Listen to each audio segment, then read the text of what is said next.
요한복음 3장은 예수님과 한 유대인 지도자의 만남을 이야기합니다.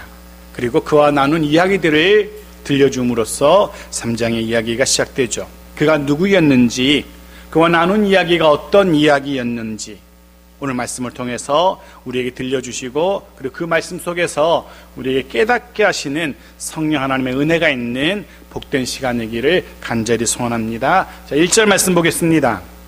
같이 읽죠. 시작. 그런데 바리새인 중에 니고데모라는 사람이 있으니 유대인의 지도자라. 니고데모라는 사람이 등장합니다. 니고데모, 승리를 의미하는 니케라는 단어와 백성을 의미하는 데모라는 단어가 합쳐진 이름입니다. 그래서 이름의 뜻은 승리한 백성, 승리의 백성, 이런 의미죠. 아주 좋은 의미의 이름입니다. 니케는 그리스 로마 신화에 등장하는 여신의 이름이기도 합니다. 승리의 여신의 이름이기도 합니다. 여기서 나온 스포츠 브랜드가 바로 니케, 나이키이죠. 또 데모에서 나온 단어는 바로 우리가 잘 알고 있는 민주주의, 데모크라시의 단어입니다. 그런 의미를 가지고 있는 니고데모입니다. 잊지 마십시오. 분명 우리에게 익숙하고 제법 유명한 그런 인물입니다. 그런데 의외로 성경에는 오직 요한복음에만 이 니고데모가 등장하죠. 다른 성경에는 등장하지 않습니다. 분명 우리가 많이 들어봄직한 이름인데도 불구하고 오직 요한복음에만 등장하는 그런 인물이라는 겁니다. 다행스러운 건 요한복음에만 등장하지만 요한복음은 이 인물에 대해서, 이 니고데모라는 사람에 대해서 제법 자세하게 우리에게 설명해 주고 있다는 거죠. 먼저 그의 소속은 바리새인입니다. 바리새인, 백성들로부터 신뢰를 받고 있는, 그것도 율법에 능함으로, 율법에 익숙한 학자로 해서 백성들에게 신뢰를 받던 바리새인들, 니고데모가 그런 바로 바리새인이었다는 겁니다. 그리고 그의 신분도 본문에 등장합니다. 마지막 부분에 유대인의 지도자라고. 유대인의 지도자, 정확하게는 당시에 지도자들의 모임이었던 산헤드린 공회의 회원을 말할 겁니다. 니고데모는 그런 사람이었습니다. 바리새인으로 율법에 능한 자, 백성들의 율법을 가르치는 자, 그래서 백성들의 존경을 받는 사람, 그리고 최고의 권력기관이었던 산헤드린 공회의 회원 지도자. 제법 아주 중요한 위치에 있는, 제법 영향력 있는 그런 사람이라는 것을 금방 짐작할 수 있게 되는 거죠. 사실 지금 요한복음의 이 복음서, 요한의 이 복음서는 이 니고데모라는 한 인물을 그저 단순한 한 인물이 아니라 유대인을 대표하는 인물로 우리에게 소개하고 있습니다. 유대인을 대표할 만한 완벽한 모델로, 그만큼 대표성을 가진 중요한 인물로 묘사하고 있는 겁니다. 단지 한 사람, 개인 니고데모와의 만남, 대화가 아니라 유대를 대표하는 인물과 예수님의 만남, 대화를 저자 요한은 보여주고 싶었던 겁니다. 그런 니고데모가 예수님을 찾아옵니다. 봅시다. 2절입니다. 같이 읽죠. 시작. 그가 밤에 예수께 와서 이르되 라삐여, 우리가 당신은 하나님께로부터 오신 선생인 줄 아나이다. 하나님이 함께 하시지 아니하시면 당신 행하시는 이 표적을 아무도 알 수 없음이니이다. 니고데모가 예수님을 찾아옵니다. 유대인의 지도자 바리새인이 먼저 예수님을 찾아옵니다. 그런데 예수님을 찾아온 그 시간이 제법 흥미롭습니다. 밤입니다. 어쩌면 낮에 분주한 일들을 처리하느라 예수님을 방문할 시간을 놓쳤을 수도 있습니다. 그런데 그것이 아니었습니다. 그는 일부러 굳이 밤 시간을 택한 겁니다. 왜 굳이 이 밤 시간을 택했을까? 사람들의 눈을 피해서 인적이 끊긴 어두운 밤에 예수님을 찾아온 겁니다.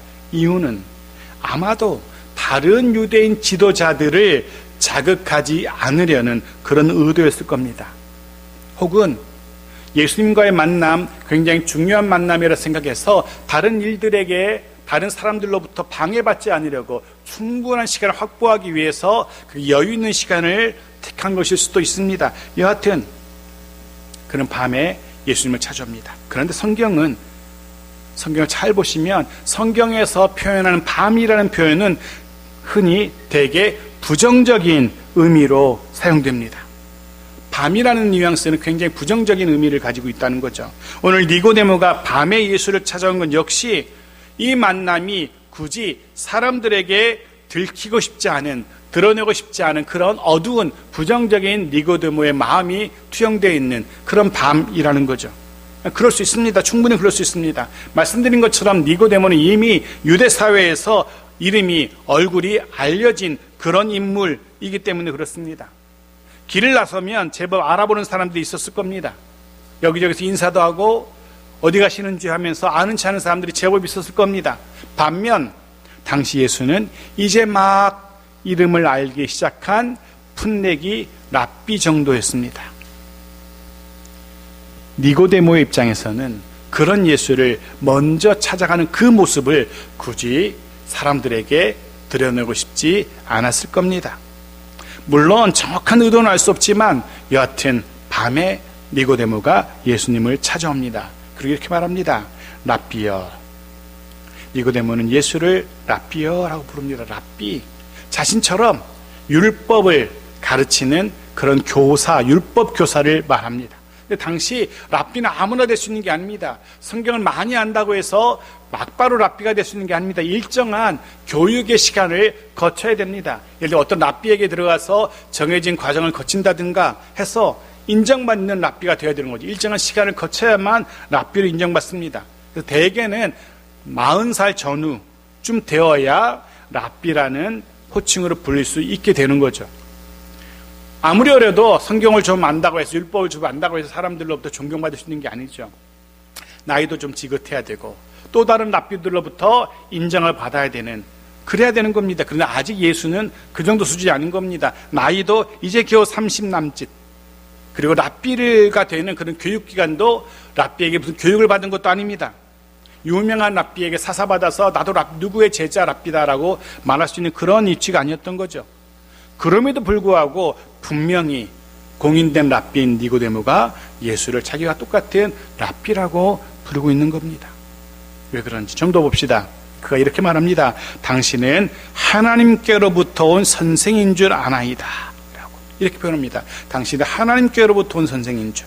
선생은 선생인데 랍비는 랍비인데 어떤 또 다른 유명한 랍비로부터 교육받아서 랍비가 된 게 아니라 하나님께로부터 막바로 교육받아서 하나님께로부터 인정받은 그런 랍비라는 그런 의미인 겁니다. 비록 랍비의 교육은 받지 않았지만, 아직 나이는 어리지만 하나님이 인정한 선생이라고 니고데모가 그렇게 표현합니다. 자신이 그렇게 생각한 이유도 설명하죠. 자신이 그렇게 생각하게 된 이유는 예수라는 사람이 행한 표적을 보고 그 표적을 통해서 이 인물이 범상치 않구나, 그냥 보통 사람이 아니구나, 하나님께로부터 특별한 은혜를 받은, 하나님의 특별한 역사가 있는 그런 인물이구나 라고 생각했던 거죠. 예수가 랍비라는 사실을 그래서 인정하게 되었다라는 그런 표현입니다. 적어도 액면 그대로 보면 그래요. 그런데 신학자들은 니고데모의 이 말 속에서 두 가지 의도를 찾아냅니다. 정말 첫 번째는 정말 진짜로 당시 다른 바리새인이나 종교 지도자들과는 다르게 정말 진짜로 니고데모만큼은 예수를 그런 선생, 하나님이 보내신 선생으로 인정하고 있었다라는 생각과, 아니다, 거꾸로 니고데모의 이 표현은 예수를 향해서 랍비라 부르고 하나님께로부터 온 선생이라는 이 표현은 자신이 유대를 대표하는 입장에서, 유대의 랍비, 율법 교사를 대표하는 입장에서 기존의 권위와 질서에 도전하는 이 예수라는 사람을 향한 조롱과 혹은 비웃음을 담고 있는 그런 표현이다라고 해석하기도 합니다. 비록 말로는 랍비여 선생이 하지만 너 따위가 무슨 우리와 같은 랍비라고, 너 정도가 무슨 우리와 같은 율법교사라고 하는 그런 의도를 담고 있는 그런 표현이라는 거죠. 저는 개인적으로 이 두 번째 생각이 맞다라고 생각합니다. 왜냐하면 예수님과 대화가 진행되는 가운데 니고데모는 한 번도 예수를 랍비로 인정하지 않습니다. 니고데모는 한 번도 예수님의 가르침을 고지그대로 받아들이지 않습니다.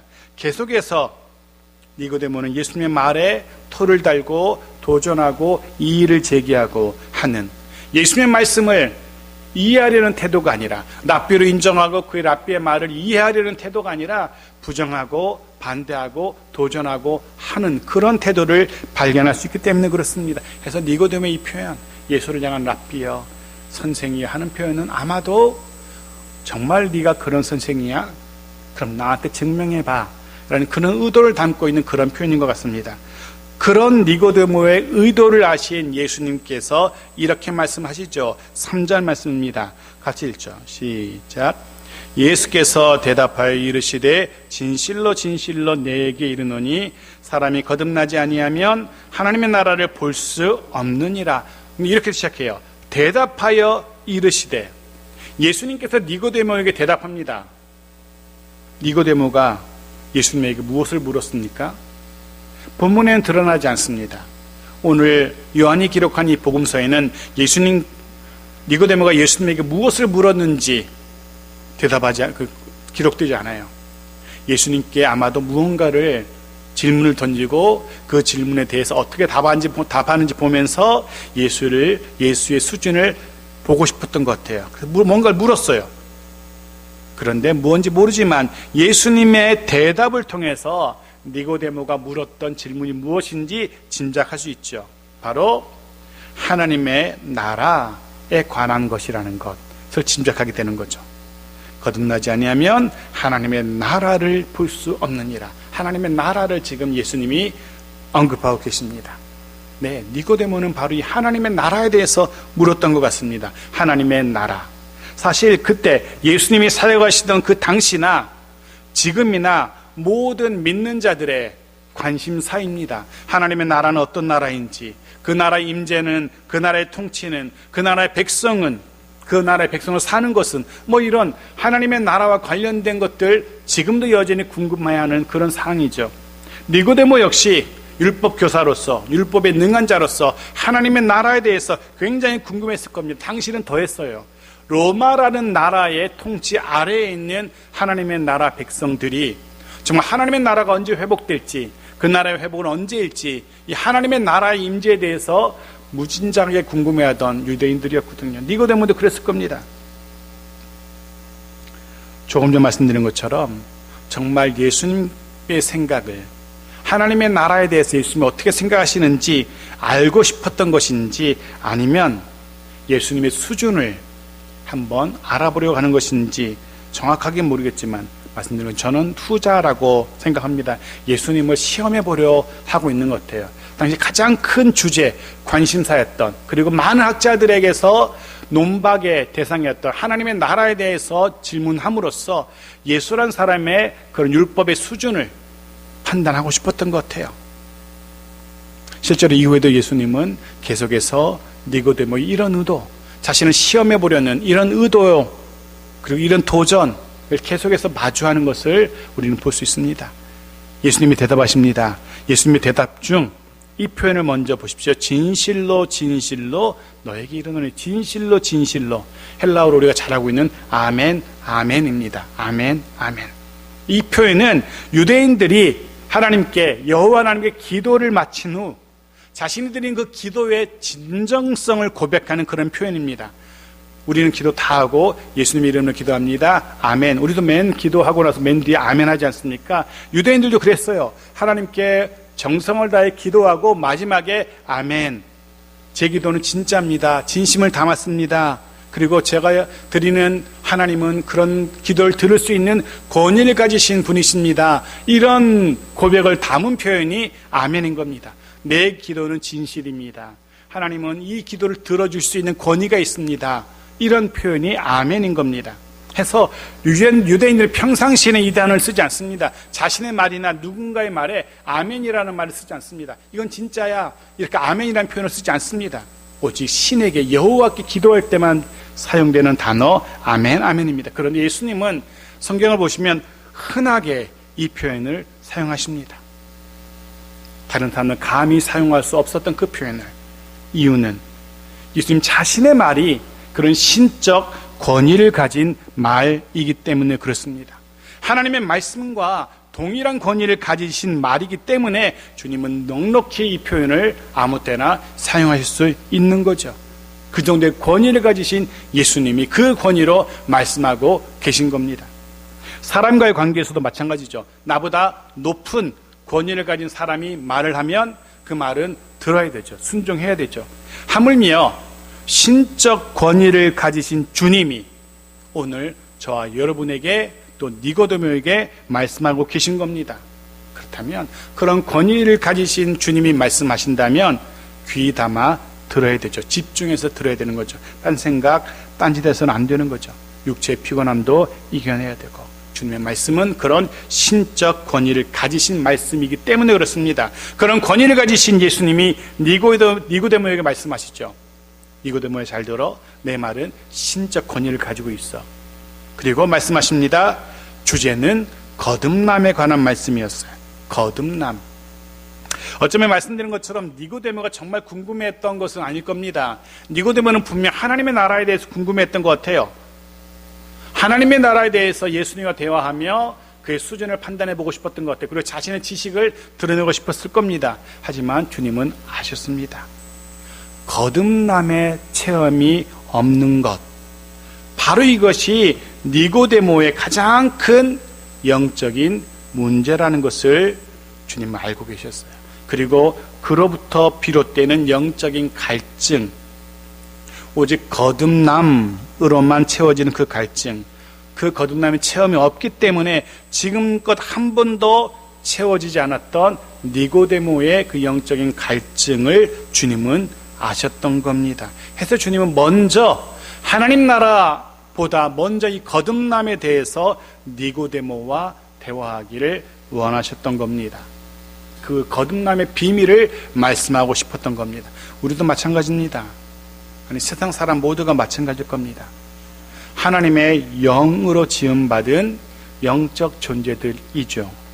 해서 사람의 방법으로는, 세상의 방법으로는, 세상의 것들로는 절대로 해결되지 않는 영적 갈증이 있습니다. 물질, 돈으로도, 권력으로도, 명예로도, 지식으로도 해결되지 않죠. 수많은 사람들에게 응원을 받고 박수갈채를 받아도 해결되지 않는, 채워지지 않는 갈증이 있습니다. 아무리 많이 가져도, 아무리 많이 배워도 해결되지 않는, 채워지지 않는 갈증이 있다는 거죠. 여러분은 어떤 갈증을 느끼시는지요?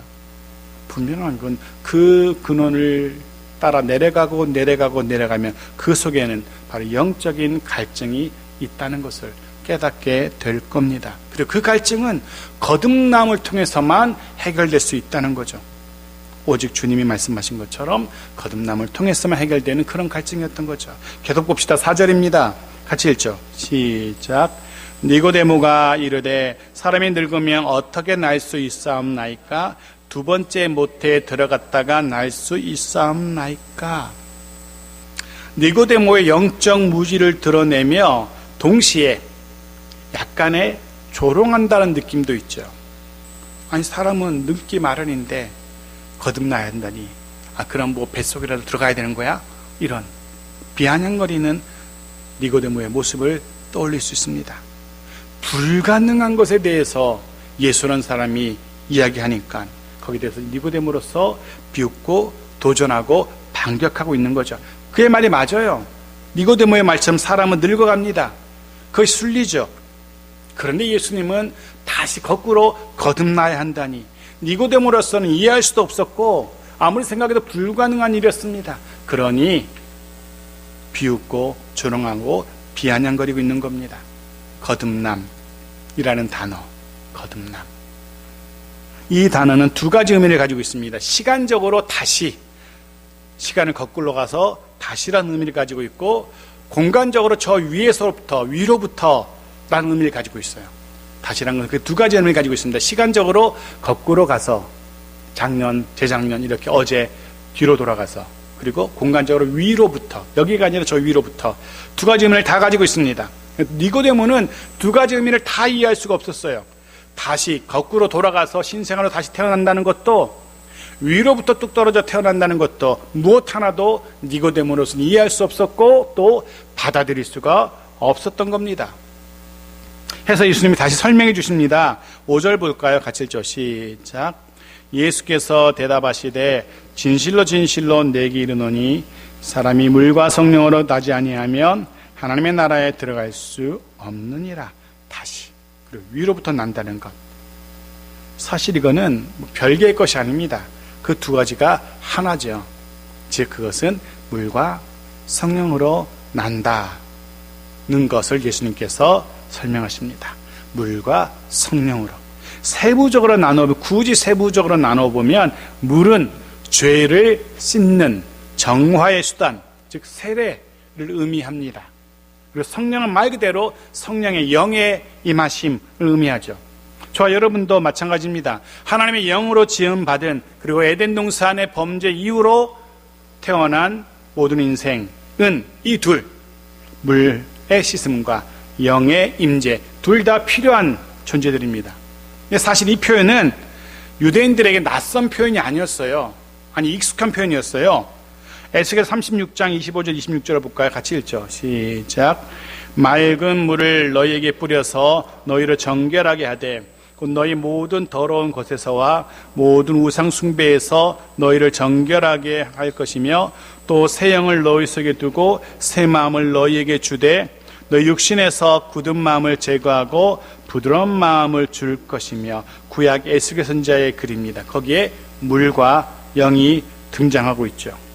물을 통해 정결하게 됨, 또 영의 임재로 마음이 새롭게 됨, 이미 구약 성경에 이야기되고 있는 사실입니다. 물을 통해서 정결하게 됨, 성령의 임재로 새롭게 됨, 우리 모두에게 꼭 반드시 필요한 것들이죠. 예수님은 물과 성령으로 남에 관한 이 말씀, 이런 구약적인 배경을 가지고 있는 말씀을 다시 들려주신 거예요. 해서 주님은 이런 구약적인 배경을 가지고 있는 말씀임에도 불구하고 구약에 능한, 율법에 능한 바리새인 니고데모가 받아들이지 않자 책망하시죠. 10절 말씀 보십시오. 같이 읽죠. 시작. 예수께서 그에게 대답하여 이르시되 너는 이스라엘의 선생으로서 이러한 것들을 알지 못하느냐. 아니, 너는 이스라엘 선생이라면서 이미 에스겔 선지자가 이야기하고 있는 이 물과 성령의 거듭남을 이해하지 못했다고, 듣지 못했다고, 말도 되지 않는다라고 책망하고 계신 거죠. 하지만 여전히 니고데모는 주님 말씀을 이해하지 못한 듯합니다. 아니, 이해할 마음이 없었던 거죠. 사실은 받아들일 마음이 없었기 때문에 그의 말씀을, 주의 말씀을 튕겨내고 있는 거죠. 그래서 주님이 말씀을 이어가십니다. 이해가 됐을 겁니다. 여전히 니고데모는 이런 주님의 말씀을 이해하지 못한 듯합니다. 그래서 주님의 말씀을 이어가죠. 6절 7절 같이 읽죠. 시작. 육으로 난 것은 육이요 영으로 난 것은 영이니 내가 내게 거듭나야겠단 말을 놀랍게 여기지 말라. 놀랍게 여기지 말라. 거듭남에 관한 말씀, 분명 놀라운, 이해되지 않는 말씀이지만 그렇다고 완전히 새로운 말씀도 아니었기 때문입니다. 놀라운 말씀이 아니라는 거죠. 흥미로운 것은 네개라고 번역된 이 단어가 실제 본문에는 복수형이에요. 그저 니고데모에게만 말씀하신 것이 아니라 같이 있었던 제자들에게도 하신 말씀이고 또한 저 여러분에게 하시는 말씀이기도 할 겁니다. 놀랍게 여기지 말라. 놀랍게 여기지 말아야 되는 또 다른 이유도 있죠. 육으로 난 것은 육이고 영으로 난 것은 영이기 때문에 그렇습니다. 육으로 난 것, 이것은 태어난 모든 사람들이 모두 부패한 상태, 죄에서 태어났음을 의미합니다. 하나님과 분리된 상태에서 태어난 것이죠. 그대로는 절대로 니고데모가 궁금해하고 있는 하나님의 나라에 들어갈 수 없습니다. 그렇게 육으로 태어나 육으로 살다가 육과 함께 죽겠죠. 절대 하나님의 나라에 들어갈 수 없습니다. 해서 하나님의 영으로 나야 되는 거지. 다시 거듭나야 되는 거지. 그래야 그 나라에 갈 수 있습니다.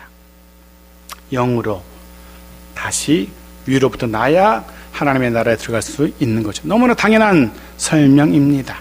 그러니 놀랍게 여기지 말라는 말씀. 오늘은 여기까지 말씀을 정리해 봅니다. 주님은 지금 하나님 나라에 대해서 궁금해하고 있는, 혹은 자신을 시험해 보려고 도전하는 니고데모에게 거듭남에 대해서 말씀하십니다. 물과 성령으로 거듭나야 한다고 말씀하십니다. 왜냐하면 이것이 니고데모가 궁금해하는 하나님 나라에 들어갈 수 있는 유일한 전제 조건이기 때문에 그렇습니다. 죄 씻음과 성령의 임하심이 없이는 하나님 나라에 들어갈 수 없기 때문에 그렇습니다. 말씀 정리합니다. 사랑하는 성도 여러분, 세상을 따라 육신을 따라 살아서는 안 됩니다. 저 주목하세요. 세상을 따라 육신을 따라 살아서는 안 됩니다. 하나님 나라의 백성답게 날마다 주의 성령으로 채워지는 저 여러분들에게 바랍니다. 주의 말씀으로 늘 인도받는 그런 저 여러분이고, 날마다 성령으로 새롭게 거듭나는, 어제보다 더 나은 내일, 오늘보다 더 나은 내일을 살아가는 저 여러분 모두이기를 주의 이름으로 축복합니다. 기도하죠.